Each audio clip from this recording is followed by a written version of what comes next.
Of you. तो अब जो है लास्ट अपना एक महासागर बचा हुआ है, कौन सा? प्रशांत महासागर। देखिए हम लोगों ने अटलांटिक में बात की, हिंद महासागर में बात की, तो आपको एक आइडिया लग गया होगा कि भाई किस प्रकार से जो है इनमें उच्चावच हैं, किस प्रकार से बेसिन बने हुए हैं और आपको क्या क्या चीज़ें इनके अंदर याद करनी है। नोट्स जो आपको मिले हैं, जो PDF मिला है, वो अभी तक 2 का ही आपको दिया है। कौन सा? हिंद महासागर का और एक आपको अटलांटिक महासागर का। ठीक है, उसमें आप नाम याद कर लेंगे, मैप उसमें बने हुए हैं, उन्हीं मैप को आप एक बार बनाएंगे। ठीक है, आपका आंसर जो होगा उसके अंदर आपको मैप को बनाना है। ठीक है, अब देखिए प्रशांत महासागर की बात करते हैं। प्रशांत महासागर के बारे में अगर बेसिक चीज़ें देखें तो सबसे पहले कि ये संसार का सबसे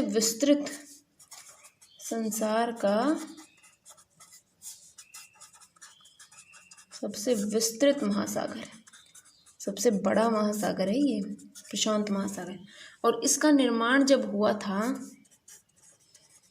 इसका निर्माण अवशिष्ट पैंथालासा के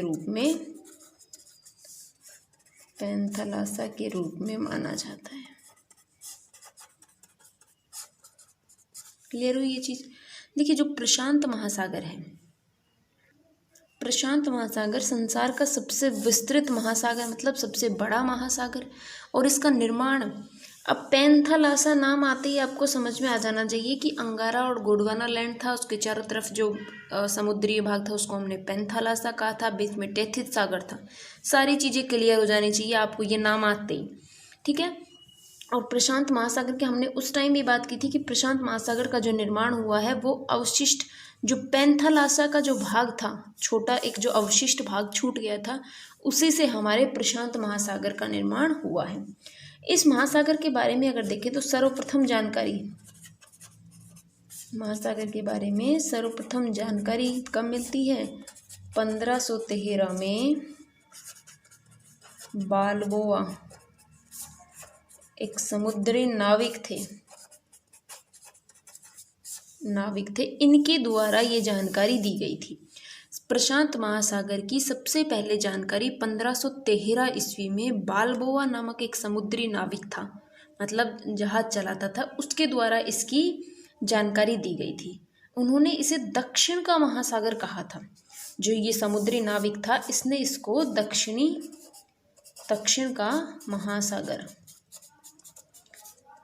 का महासागर इस क्षेत्र को इन्होंने कहा था। 1521 में जब इस महासागर को पैसिफिको कहा गया और धीरे धीरे इसका नाम पैसिफिक ओशन यानी कि प्रशांत महासागर इसको कहा जाने लगा। ठीक है, अब हम इसके जो है क्या अपने महासागरीय कटक और उन सब के बारे में बात करते हैं। तो अब जो है मैप में क्योंकि देखो मैप में आप लोगों को मैं बताऊंगी कि आपको प्रशांत महासागर का मैप कैसे बनाना है, वो हम नेक्स्ट क्लास में देखेंगे। ठीक है, जो स्टेंसिल वाला है उससे आपको कैसे पूरे प्रशांत महासागर को एक साथ बनाना है। देखिए क्योंकि इसमें मैप में समझाना थोड़ा पॉसिबल नहीं होता, क्योंकि आपका प्रशांत महासागर का पार्ट इधर भी है और प्रशांत महासागर का भाग इधर भी है, तो इन दोनों को एक साथ कैसे बनाना है वो हम नेक्स्ट क्लास में मैप, स्टेंसिल का मैप से इसको बना के देखेंगे एक बार। अभी हम जो इसके कटक हैं, बेसिन है, उनको रिटर्न वैसे पढ़ेंगे। ठीक है, क्योंकि देखिए आप देखेंगे कि एक भाग प्रशांत महासागर का इधर है, एक यहाँ है। अगर मैप में बताती हूँ तो आप सारी चीज़ों में कन्फ्यूज़ हो जाओगे। ठीक है, तो इसलिए हम लोग इसको देखते हुए चलेंगे, एक बार लिख के बात करेंगे इसकी। देखिए सबसे पहले आते हैं आपके महासागरीय कटक। महासागरीय कटक, देखिए क्या होते हैं महासागरीय कटक, ये आप जानते हैं कटक क्या है। अब अगर देखें तो अवसाद स्वरूप अगर देखें तो प्रशांत महासागर में कटक जो होते हैं वो कम मात्रा में पाए जाते हैं, लेकिन कम करते हुए भी बहुत सारे कटक हमारे प्रशांत महासागर में मिलते हैं। जैसे इनके नाम लिखते हैं,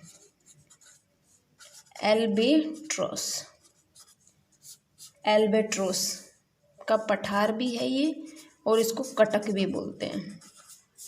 ठीक है, दूसरा देखिए चिली उभार।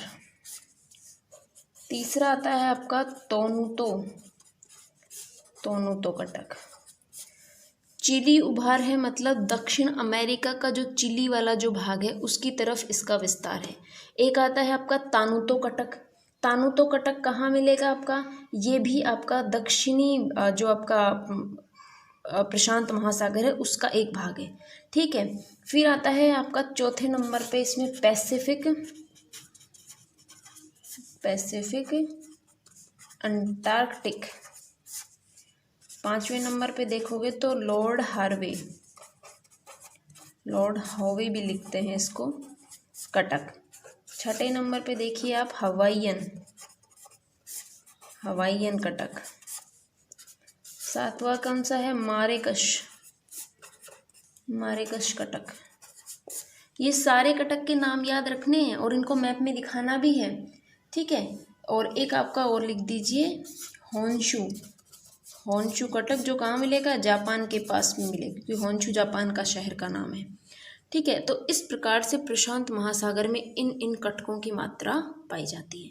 एल्बेट्रोस का पठार भी कहते हैं, एल्बेट्रोस कटक भी बोलते हैं। चिली का उभार या चिली कटक, तोनुतो कटक, पैसिफिक अंटार्कटिक कटक, लॉर्ड हार्वे कटक, हवाईयन कटक, मार्केश कटक और होन्शु कटक। ठीक है, और मैप मैंने बताया कि जो आपका मैप है आपको प्रशांत महासागर को एक साथ कैसे बनाना है वो हम कल की क्लास में, जब हमारी नेक्स्ट क्लास होगी उसमें आपको स्टेंसिल से बना के दिखाऊंगी मैं। ठीक है, तो अभी आप लोग इसको देखेंगे और स्टेंसिल से भी नहीं तो मतलब मैं आपको बताऊंगी कि आपको कैसे उसको बनाना है। ठीक है, अब देखिए ये हो गया आपके महासागरीय कटक। देखते हैं कौन सी चीज़, निमग्न तट की बात करते हैं। देखो हर ओशन के अंदर हमने सेम चीज़ें देखी हैं, पहले कटक देखे, फिर निमग्न तट देखे, फिर गर्त देखे। ठीक है, इसी सीक्वेंस में आपको अपना आंसर भी लिखना है। निमग्न तट देखिए तो प्रशांत महासागर के जो पश्चिम के निमग्न तट है वो अधिक चौड़े मिले, पश्चिमी निमग्न तट चौड़े मिले हैं। कहाँ पर, प्रशांत महासागर में। ठीक है, और इसमें देखिए कौन कौन से पश्चिम के जो निमग्न तट हैं उनका कई बार क्रम पूछ लेते हैं। अभी इसको तो मैप में देख लेंगे कि कौन कौन से हमारे क्या थे वो निमग्न तट। तो निमग्न तट कहाँ कहाँ कैसे कैसे बन रहा है उनको हम मैप में देखते हुए चलते हैं। देखिए ये है आपका, इधर ऊपर की साइड देखेंगे आप, बेरिंग सागर। ठीक, बेरिंग सागर इसको बोलते हैं, ये वाला भाग, ये इधर भी मिलेगा आपको और इधर भी मिलेगा, बेरिंग सी इसको बोलते हैं। बेरिंग सी आ गया, बेरिंग सी मैं लिख ही देती हूँ, बेरिंग सी। फिर उसके बाद आपका ओखटस्क सागर है, देखो इनका सीक्वेंस पूछते हैं आपसे। फिर आपका ये जापान सागर आता है, ठीक, इसमें लिखे हुए हैं जापान सागर। फिर आपका येलो सागर, फिर पूर्वी चीन सागर, ठीक है, पीला सागर, पूर्वी चीन सागर। फिर आपका आता है दक्षिणी चीन सागर। दक्षिणी चीन सागर भी यहाँ लिखा नहीं है शायद, तो यहाँ पर आएगा ये दक्षिणी चीन सागर। ठीक, उसके बाद आपका आता है फिलीपींस सागर। फिलीपींस द्वीप के पास में है आपका फिलीपींस, ये रहा ना फिलीपींस सी।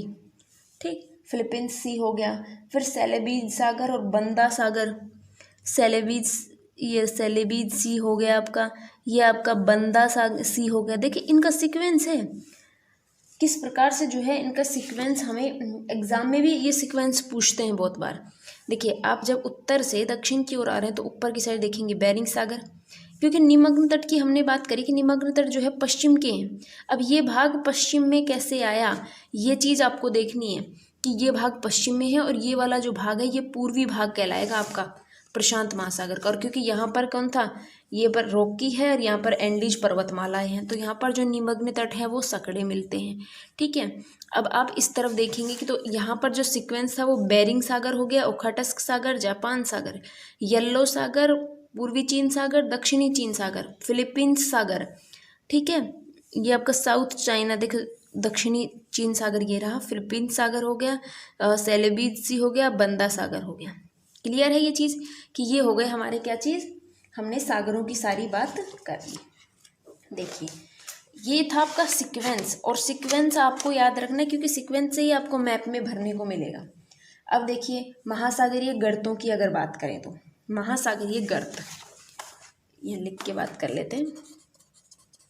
अब प्रशांत महासागर के अंदर गर्त की बात करें तो हमने सबसे पहले बात की थी कि प्रशांत महासागर में सबसे ज़्यादा गर्त की मात्रा पाई जाती है। गर्त मतलब जो आपके जो गहराई वाले जो भाग हैं वो सबसे ज़्यादा कहाँ मिल रहे थे, प्रशांत महासागर में ही थे। यह महासागर सर्वाधिक गर्त पाए जाते हैं। पहली चीज़ तो यहाँ पर सर्वाधिक गर्त पाए जाते हैं। ट्रेंच, और गर्त बनते कब हैं, जब दो आपस में मिलते हैं, अभिसरण होता है तो आपका यहाँ पर ट्रेंच बनता है। ये चीज़ भी आप जानते हैं, ठीक है, अभिसरण किनारे से।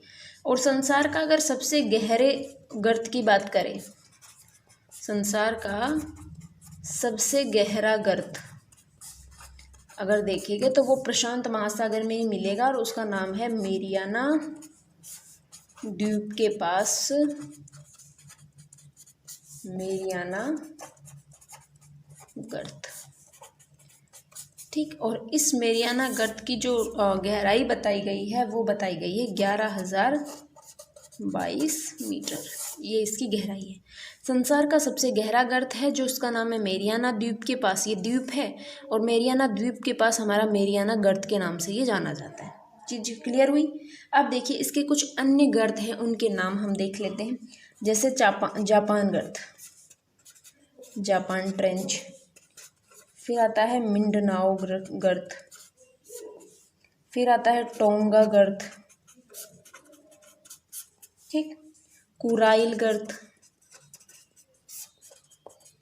ठीक, अटाकामा फिजी गर्त, मरे गर्त, फिजी द्वीप भी है एक आपका, ठीक है। ये हो गए जो आपका ये हम लोगों ने कौन सी बात करी है, जो गहराई की। एक हमने हिंद महासागर में और देखा था सुंडा गर्त, वो था हिंद महासागर का सबसे गहरा गर्त, और ये है संसार का सबसे गहरा गर्त। तो ये प्रशांत महासागर का भी सबसे गहरा गर्त हो गया और विश्व का भी सबसे गहरा गर्त क्या कौन सा है, मेरियाना गर्त है। इतनी चीज़ क्लियर हुई। ये आपके तीनों ओशंस कंप्लीट होते हैं, ठीक है। अब जो नेक्स्ट आपके वो आएगा उसमें आपको पढ़ना है कि हमारे यहाँ पर जो लवणता मिलती है, समुद्र जो का जो पानी जो खारा है उसमें कौन कौन से तत्व मिले होते हैं, वो सारी चीज़ें हम देखेंगे। महासागरीय लवणता आपका नेक्स्ट टॉपिक होगा। ये अब तक जो है आपका उच्चावच वाला जो टॉपिक चल रहा था उसमें हमने तीनों महासागरों के बारे में देख लिए, ठीक है। बाकी की बातें नेक्स्ट क्लास में करेंगे। आज के लिए बस इतना ही। Thank you.